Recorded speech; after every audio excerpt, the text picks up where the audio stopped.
프로입니다. 자, 오늘 포스코 DX가 보합권에서 등락 중입니다. 여기 1월달 들어서 지금 시장도 그렇고 전체적으로 좀 안 좋아요. 근데 오늘 2차 전지 관련된 업종들이 대부분이 에코프로 BM, 그쵸, 종목들이 포스코 퓨처엠, 전체적으로 다 안 좋습니다. 근데 이 안 좋은 이유를 나쁘게 볼 게 아니라 시장에 대한 가격 부담이 해소되는 차원에서 발생하는 문제로 보셔야 됩니다. 왜 그러냐면 에코프로 BM이 완전히 끝나서 작살날까요? 그렇죠? 그럴 일은 없습니다. 물론 늦게 올라올 수는 있어요. 근데 하락 구간을 여기서 지속적으로 키우면서 완전히 시장을 망가뜨릴 수 있다. 그 상황은 나오지 않는다. 그렇죠? 그리고 작년에 굉장히 많이 올랐잖아요. 에코프로 같은 경우에는 막 1500%씩 올라가고 에코프로 BM도 600%, 700%씩 올라가고 이런 상황이 벌어진 게 작년입니다. 그렇죠? 고작 작년이기 때문에 우린 여기서 정말 한 가지 내용을 반드시 기억을 하셔야 돼요. 주가는 미래 가치를 반영한다. 그게 상승에서도 그렇지만 하락에서도 그렇다. 그렇죠?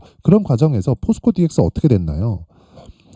3월 달부터 시작해서 보세요. 6,000원 정도에서 시작을 해가지고요. 고가가 6만 원대까지 9월 달까지 잡혔고요. 추가적으로 12월 달에 상승폭을 키워서 79,600원까지 상승세가 나왔습니다. 그러면 이게 왜 그럴까요? 앞으로 좋을 부분이 있다는 겁니다. 그게 뭐예요? 스마트 팩토리에 대한 수요. 어디에요? 기업들. 그렇죠? 그리고 대기업들, 그렇죠? 그러면 스마트 팩토리를 만들기 위해서 협동 로봇이 필요한데, 그리고 AI가 필요한데, 그런 부분은 어디서? 제가 삼성전자를 예로 들어볼게요. 삼성전자에서 지금 어디를 공략하고 있죠? 레인보우 로보틱스, 그렇죠? 그렇죠? 그러면 레인보우 로보틱스 보세요. 작년에 그래서 이렇게 올라간 겁니다. 그리고 나서 3월 달부터 포스코 DX가 그 시세를 이어가면서, 그쵸, 추가적으로 강세를 보였고, 그리고 두산 로보틱스가 10월 달에 상장을 하면서 어떻게 됐나요? 레인보우 로보틱스가 상장 전에 기대감을 받았지만 레인보우 로보틱스는, 그쵸, 지금 상승폭이 저는 세 가지로 봅니다. 포스코 DX, 그리고 두산 로보틱스, 그리고 레인보우 로보틱스. 이 셋의 차이는 두산 로보틱스와 포스코 DX는 범용적이에요.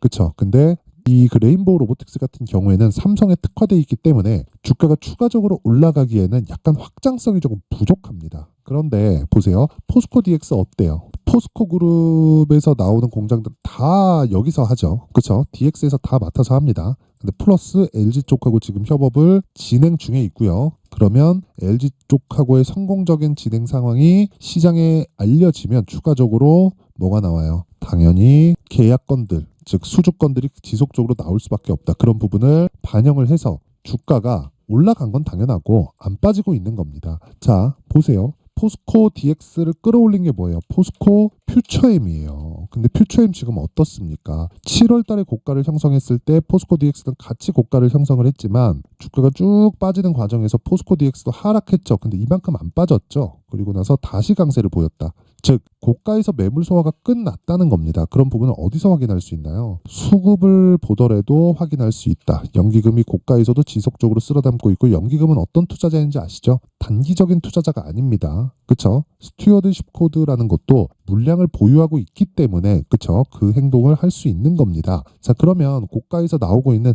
외국인들 지금 보면 매도하는 것 같잖아요. 그쵸? 매도하는 것 같은데 그게 아니에요. 보세요. 한 달 동안 매집되어 있는 물량이 아직도 여기서 100억씩, 150억씩, 500억씩 이렇게 나왔는데도 970억, 거의 한 1000억 정도의 물량을 확보를 했습니다. 그런 과정에서 이 물량을 고가에서 누가 받아요? 연기금이 받고 있다. 그러면 언제까지 올라갈까? 그게 중요하겠죠. 이렇게 생각하세요. 실적이 본격적으로 좋아질 때까지 올라간다. 실적이 정말 본격적으로 좋아져서 막 확 가기 시작하잖아요. 그럼 주가 안 가기 시작합니다. 그 전에 주가는 다 올라가고 끝나요. 그럼 지금부터 공략하는 게 맞고, 단 이격이 너무 벌어졌을 때는 우리가 매수하지 말자. 저 보유하고 있는 물량도 조금 줄일 수 있는, 그쵸, 바닥이 6,000원입니다. 많이 올라서 줄이는 게 아니라 단기적으로 상승폭이 크잖아요. 그러면 이격이 발생하고 조정이 들어올 수밖에 없기 때문에 그런 부분에서 내가 현명한 투자자가 되기 위해서는 어느 정도의 물량 정리하는 그런 부분도 필요하고, 대신에 다시 매수할 수 있는 내가 전략을 세워놔야 된다. 그게 가격 전략입니다. 그쵸?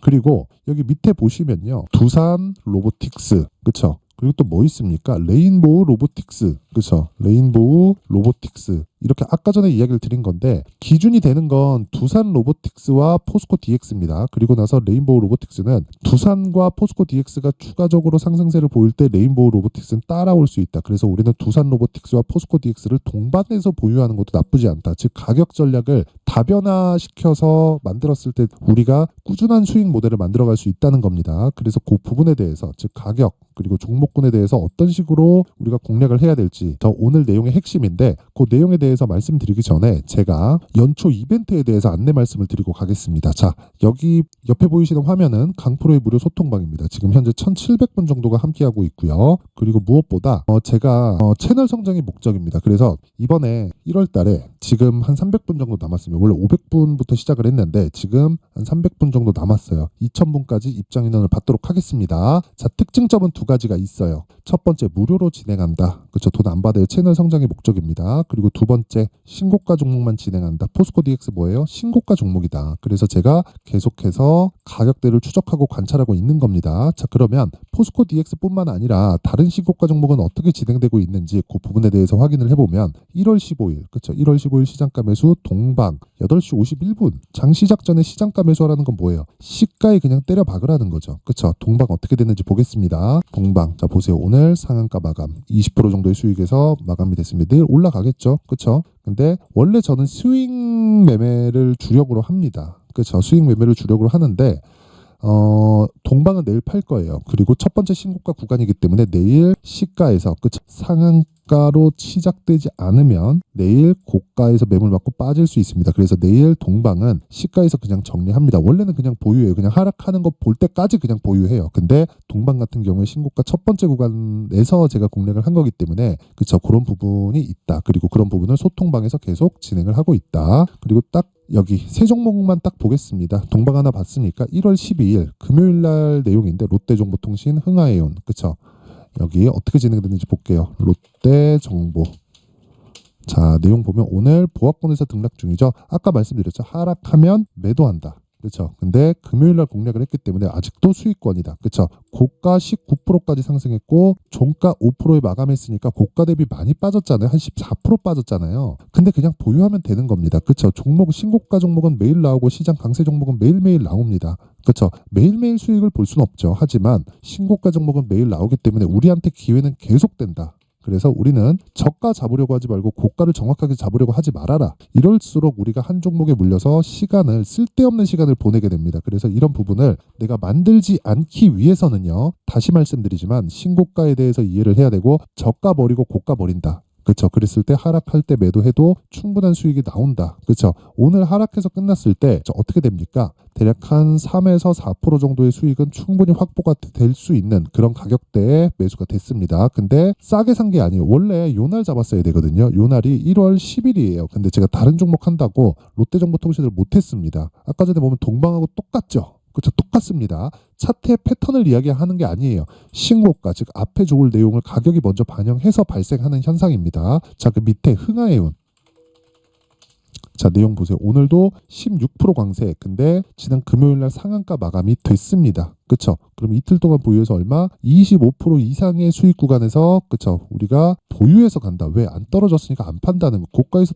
빠지면 고가 잡는 게 낫지 않나요? 그런 게 문제가 되는 거예요. 이번에 어떻게 했더니 돈을 더 먹었던 기억이 나를 죽입니다. 그래서 그런 부분 전혀 만들지 말고 한 가지 내용만 지속적으로 밀고 가야 되는데 그 한 가지 내용이 맞아야 되고 시장에서 유일하게 맞는 기법이 신고가 매매입니다. 신고가 매매. 자, 그래서 제가 계속해서 강조를 드리는 거니까 그 부분 반드시 확인을 하시고요. 내가 막 23년도에 고가 종목 따라다니면서 손절한다. 그리고 어떤 종목을 사야 될지 모르겠다 하시는 분들은요. 이번 기회에 소통방으로 들어오시고요. 저는 채널 성장의 목적이기 때문에 돈 안 받아요. 그렇죠? 구독과 좋아요 꼭 좀 부탁드리고요. 상단에 있는 전화번호로 참여라고 문자를 보내주시면 제가 소통방 입장 링크를 순차적으로 공유를 해드리도록 하겠습니다. 자, 그리고 연초 이벤트 하나 더 나갑니다. 제가 신고가에 대해서 계속 강조를 드렸죠. 그래서 롯데정보통신, 흥하해온 이런 종목들을 지속적으로 추적 관찰할 수 있게 여기 신고가 검색기에 대해서 제가 내용을 준비를 해왔고요. 이런 종목들은 다 여기서 나온 겁니다. 그리고 여기서 나온 종목들을 이런 식으로 어떻게 매매할 수 있을지, 그쵸? 그 내용을 제가 수익 모델에 대한 내용으로 함께 준비를 해놨으니까 이것도 구독과 좋아요 꼭 좀 부탁드리고요. 상단에 있는 전화번호로 참여라고 문자를 보내주시면 제가 소통방 입장 링크와 함께 수익 모델 그리고 신고가 검색기까지 함께 공유를 해드리도록 하겠습니다. 다시 포스코 DX로 돌아와서 보면요. 좀 간단합니다. 포스코 DX는 조정을 다 받았다. 오늘 2차 전지가 시장을 끌어내리는데도 불구하고 포스코 DX는 단단하게 받고 있고요. 고가에서 이격 조절도 다 받았고 연기금의 수급은 지속된다. 즉 두산 로보틱스와 함께 포트폴리오를 구성하자. 그렇죠. 스마트 팩토리와 함께 협동 로봇에 대한 포트폴리오를 구성할 때가 됐고 그 가격적인 부분이 중요하지만 2주 안에 내가 수익 전환시킬 수 있는 철저한 가격대가 필요하다. 그 내용이 여기 포스코 DX의 가격 그리고 단기 보유 전략으로 준비를 해온 겁니다. 길게 말씀드리지 않겠습니다. 20페이지에 걸쳐서 내용이 준비가 되어 있기 때문에 제가 영상에서 이야기를 드리면 정말 한 2시간, 3시간 정도 이야기를 계속 해야 됩니다. 그럼 편집 시간 너무 오래 걸려서 이런 식으로 제가 내용 준비를 해온 거니까 이것도 구독과 좋아요 그렇죠. 채널 성장이 목적입니다. 그래서 구독과 좋아요 꼭 좀 부탁드리고요. 상단에 있는 전화번호로 DX라고 문자를 보내주시면 제가 가격 그리고 단기 보유 전략을 함께 공유를 해드리도록 하겠습니다. 자, 항상 시청해 주셔서 감사드리고요. 영상도 길게 찍는데 항상 시청해 주셔서 너무 감사드리고 제가 신고가에 대해서 진짜 이해를 해야 되기 때문에 제가 12월 달부터 진행하고 있는 신고가 주도주가 있습니다. 그래서 그런 종목들을 제가 어떤 관점, 어떤 가격 이슈나 거리들을 어떤 식으로 해석했는지 그쵸? 그 부분에 대해서 제가 내용을 상세하게 준비를 해놨으니까 영상 끝까지 시청하시고요. 모든 분들이 성공 투자하셨으면 좋겠습니다. 네, 올 한 해를 뒤돌아보니까 구간별로 큰 수익이 나왔었던 종목들이 꽤 많이 보입니다. 1월 달에는 AI 관련주들이 있었고요. 그리고 2월 달부터는 2차 전지가 계속해서 강세를 보였죠. 자, 그리고 나서 3월 달이 되니까 AI 반도체 관련주들이 신고가를 만들면서 5월 달부터 시세를 큰 폭으로 냈죠. 저가부터 따진다면 한미반도체와 같은 종목들도 올 한 해 6배 정도의 시세가 나왔습니다. 혹시라도 올해 수익을 보지 못하신 분들이 있다면요. 어떻게 시세가 움직이는지 반드시 익혀 놓으셔야 되고요. 만약에 그런 부분이 아직 준비가 되어 있지 않다면 어중간한 종목들 사고팔고 하지 마시고요. 딱 한 종목에 비중을 제대로 넣어서 확실하게 수익을 보는 방법이 필요합니다. 자, 그래서 제가 23년 12월 달 강프로의 대시세 종목을 준비를 해왔고요. 이 종목은 대기업을 상대로 안정적인 매출 구조를 갖추고 있는 데다가 이 규모가 40%를 넘나들고요. 호황기 때는 50%를 넘나드는 역대급인 이익 구조를 갖추고 있어서 대체 불가능한 기업이라고 보셔야 됩니다. 자, 지금 현재 주요 거래처는요. 삼성전자, 인텔, 하이닉스, TSMC, 엔비디아까지 모든 반도체 업체를 고객사로 확보하고 있는 상황이고요. 이 재무제표 상황을 보면요. 이익률 자체가 넘사벽인 걸 알 수 있습니다. 넘을 수 없다는 거겠죠. 첫 번째 급등 포인트를 보면요.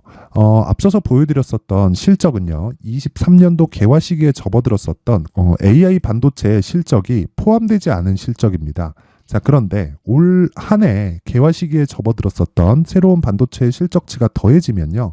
질적인 성장보다 양적인 증가가 함께 이루어지게 되고요. 그런 부분을 한미반도체가 이미 시세로 보여줬죠. 저가부터 6배 강세를 보인 상황이 있습니다. 강프로의 무료 소통방이죠. 어떻게 매매를 했느냐. 5월 25일 날 그쵸? ISC를 49,800원에 매수를 했고요. 자, 그리고 나서 2달도 되지 않아서 한 100% 정도의 수익을 만들어냈습니다. 자, 근데 6월 2일 날 내용 한번 확인해 보시면 자, 한미반도체 26,000원까지 올려서 잡겠다는 내용이 있죠. ISC와 함께 새로운 반도체 관련 종목입니다. 이때 당시 가격이 25,650원이었는데 그냥 올려서 잡으라는 거겠죠. 지금 현재 한미반도체 가격이 62,000원인 걸 본다면요. 항상 주가는요. 신고가 이후에 공략하는 것이 좋고 그랬을 때 단기간에 100% 수익이 가능한 구조를 만들 수 있습니다. ISC도 그렇고 한미반도체도 마찬가지예요. 당연히 에코프로도 마찬가지입니다. 두 번째 급등 포인트를 보면요. 자, 개인용 PC를 비롯해서 서버, 클라우드, 그리고 우리가 사용하는 스마트폰까지 기본적인 PC 구조와 동일하고요. 새로운 반도체의 구조도 동일한 구조를 갖추고 있습니다. 자, 근데 한미 반도체의 상승 이유도요. 이러한 구조가 동일하게 진행되기 때문이고 이 구조는 절대로 바뀔 수가 없습니다. 11월 달에 새로운 뉴스가 나왔습니다. 자, 온 디바이스까지 더해지면 비메모리의 사용처는 계속해서 증가할 것은 너무 당연한 이야기고요. 그런 부분을 감안했을 때 이 기업은요. 질적인 부분에 대한 성장이 아니라 양적인 증가까지 이룰 수 있는 상황이 된 겁니다. 한미 반도체의 시세를 보면 아직은 굉장히 저렴한 상태를 유지하고 있고요. 세 번째 상황을 보면요. 엔비디아의 실적인데요. 이건 올해 초 대비해서 4배 정도의 상승폭이 나왔고요. 그 주가도 그 정도가 당연히 올랐죠. 주식 투자를 할 때는 예상하는 게 아니라 확정치를 보고 매매를 해서 수익을 낼 수 있어야 됩니다. 앞서서 제가 보여드렸었던 내용인 ISC도 그렇고요. 한미 반도체도 그렇고 확정된 내용이 있었죠. AI에 대한 개화 시기에 맞춰서 삼성전자와 SK 하이닉스가 강세를 보이는 구간이 있었고요. 엔비디아가 강세를 보였습니다. 자, 삼성전자도 그렇고 하이닉스도 그렇고 엔비디아도 마찬가지고요. 생각해 보시면 세력들이 어찌할 수 없는 정도의 사이즈를 가지고 있는 그런 종목들이죠. 그렇기 때문에 제가 계속해서 이야기를 드리는 겁니다. 확인하는 데는 확정치가 필요하다고요. 엔비디아 실적만큼 확실한 재료가 있을까요? 엔비디아의 실적의 증가세는요. 앞으로 다가올 AI 반도체의 수요 증가가 있을 수밖에 없다는 거고, 그리고 그에 맞춰서 단가는 폭증하고 있는 상황인 게 엔비디아의 실적을 보면 알 수 있고요. 그리고 삼성전자와 SK 하이닉스로 연결이 되고요. 그래서 한미반도체가 올라온 그런 상황입니다. 한미반도체만큼 추가적으로 상승할 수 있는 종목이 있다는 게 하이닉스를 포함해서 삼성전자의 시세 그리고 엔비디아의 실적을 보면 알 수 있고요. 그래서 준비한 4분기 대시세 종목, 내년 초까지 강세를 보일 수 있는 종목을 준비를 해왔습니다. 어렵게 생각하지 마시고요. 기본적으로 신고가 구간에 있는 종목이기 때문에 하락에 대한 저항성은 충분히 갖춰져 있는 종목이고 이미 시세가 시작이 됐습니다. 자, 무엇보다 중요한 건 얼마에 사는 걸 텐데 제가 그런 부분까지 상세하게 준비를 해놨으니까 영상 상단에 있는 전화번호로 대시세라고 문자를 보내주시는 분들에 한해서만 무료로 공개를 하도록 하겠습니다. 매매하는 과정에서 수익이 잘 안 난다 하시는 분들은 이 종목 딱 받아가서 큰 수익 내셨으면 좋겠습니다.